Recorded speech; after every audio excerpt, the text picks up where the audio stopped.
Hello and welcome to TVB News. I'm Melissa Hekalea. State media reported President Xi Jinping delivered an important speech at a symposium that gathered the heads of leading mainland businesses. Analysts say the symposium sends a strong message of support to private enterprises, which could help them boost the national economy while driving innovation. Danny Zhou reports. The symposium for the private sector was held in the Great Hall of the People in Beijing this morning. It was the second such symposium held by President Xi Jinping in the past 6 years. The event drew many of the biggest names from sectors including electric vehicle production and artificial intelligence. Alibaba founder Jack Ma, Tencent's Pony Ma, Huawei's Ren Zhengfei, Xiaomi's Lei Jun, and BYD's Wang Chuanfu were among the guests.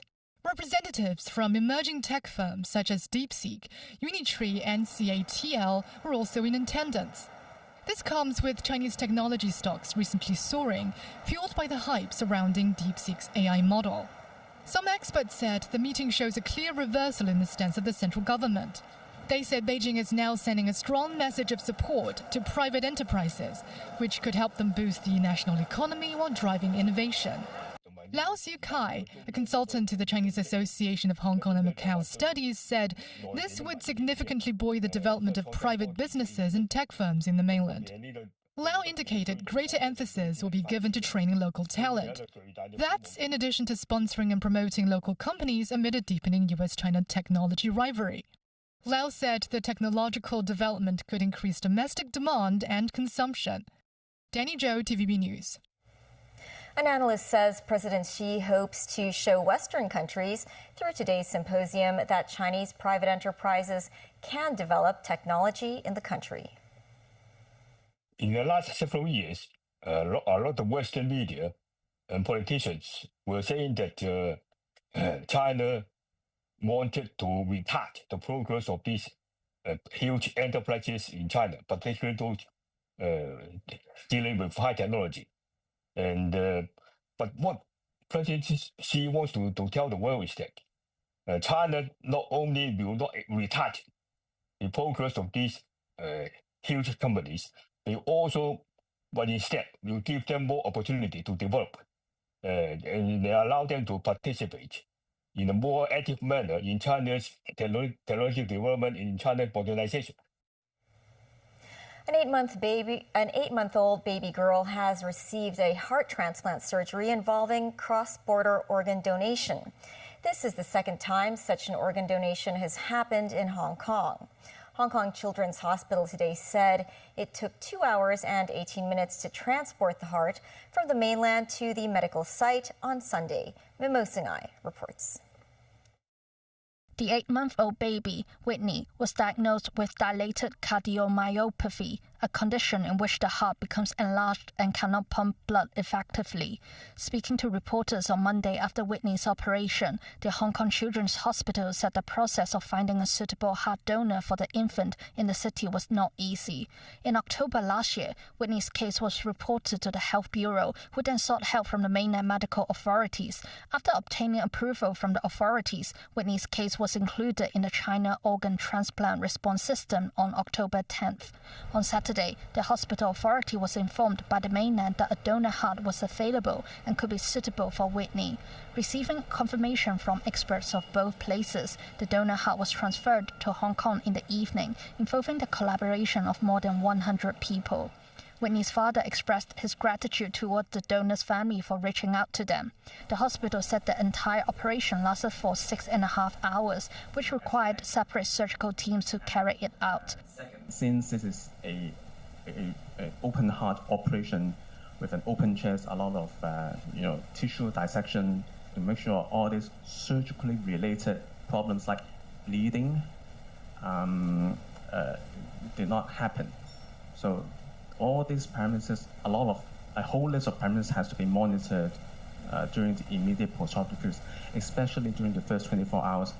While it took 2 hours and 18 minutes for the heart to arrive at the hospital, local medical authorities said it was an hour faster than anticipated. This is the second cross-boundary organ donation that has taken place, with the first one being in December 2022. At that time, the recipient was a 4-month-old baby girl, Zihei, who also received a heart donation. In these 2 years, we have already set up various guidelines, protocols, and so that we can ensure that if things like what happened yesterday and things can go smooth. Mums 9, TVB News. China's military has condemned the sailing of a Canadian warship in the Taiwan Strait on Sunday. The military identified the ship as the Ottawa. The People's Liberation Army's Eastern Theater Command said its air and naval forces had monitored and warned the ship, which reportedly sailed in a northerly direction. It stated Canada's actions deliberately stirred up trouble and undermined peace and stability in the strait. The Canadian sailing comes just a few days after U.S. Navy ships made a similar mission. The U.S. Navy and occasionally ships from Washington's allies transit the strait, which they consider an international waterway, around once a month.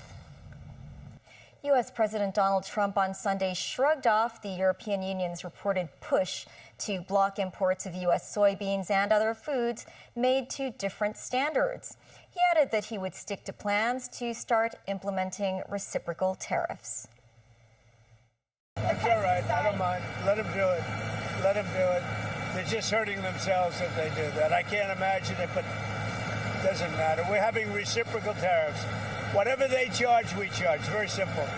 If a certain country like India, which is very high tariff, if they charge us X dollars, we charge them X dollars. It's all right. It's a fair thing to do. Even the media said it was fair.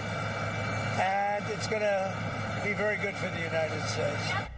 The Financial Times reported Sunday that the European Commission would agree next week to explore tough import limits on certain foods made to different standards to protect its farmers, echoing Trump's reciprocal trade policy. Early targets could include U.S. crops such as soybeans grown using pesticides that EU farmers are not allowed to use. A White House official responded that Trump was fighting for fair and reciprocal trade and would stand up for American farmers.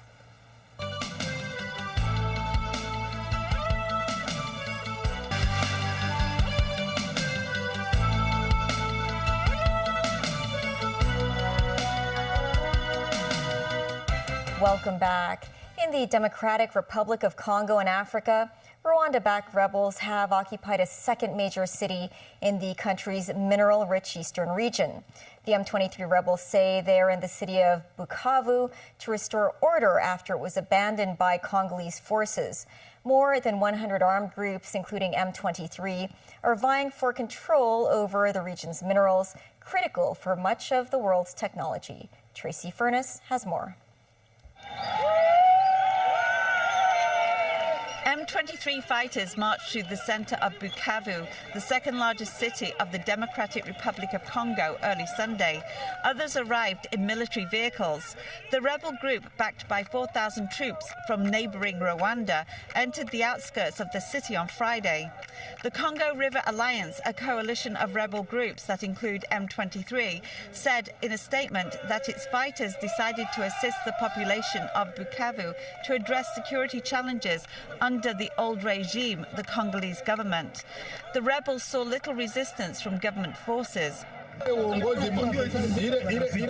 Mahashi Bayamungu, an M23 leader who is on the UN Security Council sanctions list, told residents while standing in front of the South Kivu governor's office, "When the old regime was in power, it was a jungle. It's been 60 years that you've been living like this. We are going to clean up the disorder left over from the old regime. We know this will take time. If we work together, it's possible." This Bukavu resident said he felt reassured by Bayamungu's promises, which include lowering the price of gas and making food more accessible. There is a famine currently in the region. The rebels have been seeking to seize the commercial hub since taking the city of Goma in late January. Bukavu is around 101 kilometers south of Goma. The rebellion has killed at least 2,000 people in and around Goma and displaced hundreds of thousands of people, according to the UN. Tracy Furness, TVB News. The Consumer Council tested 14 dehumidifier models with a Grade 1 energy label, and several models met only Grade 2 standards. The energy labels follow a scale of grades 1 to 5, with Grade 1 being the most energy efficient. Timothy Lee reports. Since the start of spring, some residents have been using their dehumidifiers to combat the rising humidity in the city. The Consumer Council and the Electrical and Mechanical Services Department earlier led a joint effort to test 14 compressor-type dehumidifiers. One Mitsubishi model had the worst performance and suffered a significant decline in quality after being fitted with high-efficiency particulate air filters, or GPA, having a capacity of just 1.59 liters per kilowatt-hour, which is 50% lower than that of the top-performing Carrier model. A model under the MRFlex brand performed only at Grade 2 energy efficiency levels, despite displaying a Grade 1 label. However, Consumer Council Chief Executive Gilly Wong stressed the watchdog does not believe manufacturers engage in deceptive practices and urged relevant companies to promptly improve the quality of the products. Meanwhile, the worst-performing dehumidifiers could result in users paying an extra 54% in electricity bills when compared with their best-performing counterparts. The Consumer Council pointed out that the test results for the model's capacity differed by up to 70% between the manufacturers and standard test environments. The council hopes the manufacturers will provide more information on the efficiency of their dehumidifiers. Timothy Lee, TVB News. Today is the 20th day of the first lunar month. Some villagers in the Santin and Lok Machau areas celebrated the Earth God Festival. As the land there is set to be resumed by the government, conservation groups have voiced concerns that such traditional customs may be at risk. Samantha Lee has the story.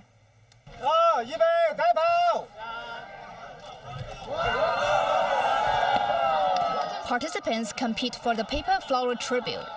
Whoever grabs it will have good luck. The lucky ones got excited.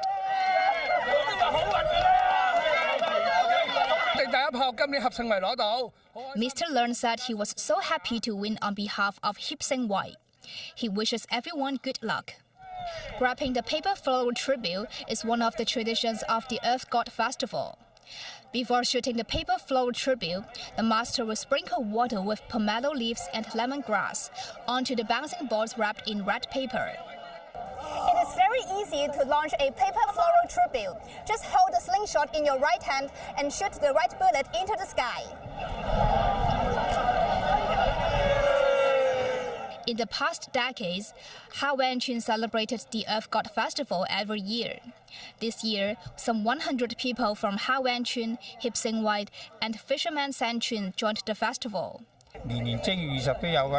Mr. Chen, who moved out of the village in early years, came back to reunite with his old friends. This woman is unhappy that the government is going to tear down the village. As the government takes the Santin Technopole project forward, Hawenchun is part of the redevelopment plan. Desmond Wong, Senior Conservation Manager of the Conservancy Association, said with the demolition of the village houses, the residents will move to other places. They will not be able to hold festival activities anymore, and it will be difficult for them to pass on traditions such as scrapping the paper flower tribute. Mr. Kwok, the village head, revealed that residents have to move out by 2027 at the earliest. He hopes the government will keep part of the village, including the land god, the archway, and the village office, so that the original residents can have a place to gather in the future. Samantha Lee, TVB News. That's the news. Thanks for watching. Pearl Magazine is up shortly. See you then. Bye.